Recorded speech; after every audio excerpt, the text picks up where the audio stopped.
আসসালামু আলাইকুম। জালে যে এমন মাছ পাবো আগে কখনোই কিন্তু ভাবিনি। আপনারা দেখলেই কিন্তু বুঝতে পারবেন। বেশি মাছ পেতে হলে কিন্তু খাবার দিয়ে মাছ ধরতে হবে, তাহলে কিন্তু অনেক বেশি মাছ পাওয়া যাবে। এজন্য ভাত এবং ধানের গুঁড়া কিন্তু একসাথে এমনভাবে মিক্সিং করতে হবে যেন একটা মোয়ার মতো লাগে দেখতে। আর এইটা যদি দেওয়া যায় তাহলে কিন্তু অনেকটা মাছ পাওয়া যাবে। তারপরে কিন্তু আমার বোন কেটিএমটা বের করছে, আর এই কেটিএমটা দিয়ে কিন্তু আমরা মাছ ধরতে যাবো আমাদের পদ্মনগর বিলে। আর এই জন্য কিন্তু মাছের খাবারগুলো ব্যাগের ভিতর রাখছিলাম, আর ব্যাগের ভিতর আপনারা দেখতে পাচ্ছেন জাল রয়েছে। তো তারপরে তোলা শেষ হয়ে গেলে কিন্তু আমরা ব্যাগটা নিয়ে কিন্তু আমাদের কেটিএমটা নিয়ে কিন্তু রাস্তায় উঠে যাই। আর রাস্তায় উঠার পরে কিন্তু দেখেন আমরা কেটিএমটা 100 গতিতে চালিয়ে চলে যাই। তো আমাদের কেটিএমটা নিয়ে কিন্তু আমরা দেখতে দেখতেই কিন্তু আমাদের প্রাইমারি স্কুলটা কিন্তু পার হয়ে গেল, এবং তার কিছুক্ষণ পরে কিন্তু আমরা পৌঁছে গেলাম আমাদের কাঙ্ক্ষিত সেই খালে, যেখানে কিন্তু আমরা মাছ মারবো। খালে পৌঁছে যাওয়ার পরে কিন্তু আমি ব্যাগ থেকে খাবারটা নিচ্ছি আর পানিতে ফেলছি, যেখানে কিন্তু আমরা জালটা ফেলবো এবং অনেক মাছ পাবো। তো আপনারা দেখতে থাকেন, আমি কিন্তু কয়েকটা জায়গায় ভালো করে ফেলে দিয়েছি যেখানে কিন্তু আমি ফেলবো। আমাদের ব্যাগে কিন্তু 4টা খাবার ছিল, আর এই 4টা খাবার কিন্তু আমরা যে জায়গায় জালটা ফেলবো এবং অনেক বেশি মাছ পাবো সেমন জায়গা দেখে কিন্তু ভালো ভালো জায়গা দেখে কিন্তু আমরা 4টা খাবার কিন্তু নির্বাচন করলাম, আর সেখানে কিন্তু খাবারগুলো দিলাম। তো আলহামদুলিল্লাহ কিন্তু খাবার দেওয়া এখন শেষ। আমরা এখন কিন্তু জালটা গোছাচ্ছি, আর এই জালটা কিন্তু আমরা ফেলবো। আপনারা ভিডিওটি এখন যারা দেখছেন অবশ্যই লাইক করে দিবেন, আর ভিডিওটি অবশ্যই শেয়ার করে দিবেন। একটা কথা, ভিডিওতে আপনারা যারা দেখছেন তারা অবশ্যই কিন্তু কমেন্ট করে জানাবেন যে আপনারা কে কোথা থেকে দেখছেন। আর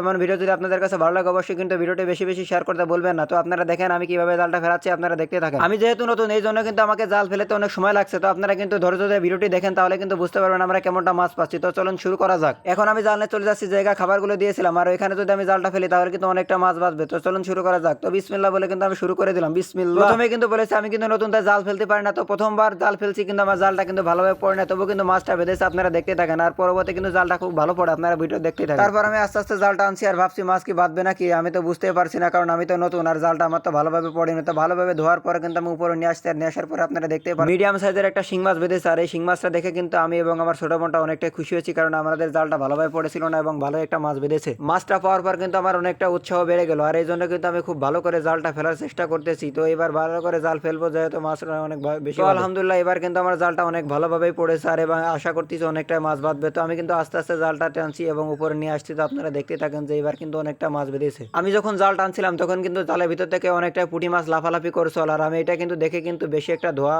ধুই করি না, এটা কিন্তু আমি হালকা ধুয়ে কিন্তু উপরে নিয়ে চলে আসছি। তারপরে কিন্তু আমরা উপরে নিয়ে চলে আসছি, আর নিয়ে আসার পরে কিন্তু দেখতে পারছেন যে অনেকটা মাছ বেঁধেছে, যা কিন্তু আমাদের হাঁড়িতে প্রায় কিন্তু হাফ কেজি মতো মাছ হয়ে গিয়েছে। আর জালটা কিন্তু আমি ভালোভাবে পরিষ্কার করছি, আর মাছগুলো কিন্তু বেছে বেছে হাঁড়িতে তুলছি, আপনারা দেখতে পারছেন। আর এই মাছগুলো কিন্তু খুবই সুন্দর এবং সুস্বাদু পানির মাছ। আর এই মাছটাকে কে পছন্দ করেন অবশ্যই লাইক করে আপনার কমেন্টে মতামতটা জানাবেন, কারণ এই মাছটা কিন্তু অনেক অনেক পছন্দের মাছ। কারণ দেখেন ভাই, বর্তমান কিন্তু আমরা কিন্তু ফিট ছাড়া কিন্তু কোনো মাছ পাচ্ছি না, আর এটা কিন্তু খালবিলের মাছ, আর এই মাছটা পছন্দ করে না হয়তো এমন কোনো মানুষই নাই। তো আলহামদুলিল্লাহ দেখতে দেখতে কিন্তু আমাদের হাঁড়িতে কিন্তু হাফ কেজি মতো মাছ হয়ে গিয়েছে, আর এই মাছটা যেন নষ্ট না হয়ে যায়, পচে না যায়, এই জন্য কিন্তু আমি ব্যাগের ভিতরে ঢেলে দিলাম, আর আমার বোনকে দিয়ে পাঠিয়ে দিলাম বাড়িতে। জালটা আমি আর মাছ ধরবো না, তাই এই জন্য কিন্তু জালটা ভালোভাবে ধুয়ে ফেলছি। আর বোন যখন চলে গিয়েছে বাড়িতে, এর মধ্যে কিন্তু আমি অনেক মাছ ধরে ফেলেছি। তো আপনারা ভিডিওতে পারছেন যে লাস্টে কিন্তু অনেকটা মাছ ছিল। আপনারা হয়তো আগে ভাবছেন যে এই মাছগুলো হয়তো আগের মাছ, কিন্তু আসলে না, এটা কিন্তু লাস্টের মাছ।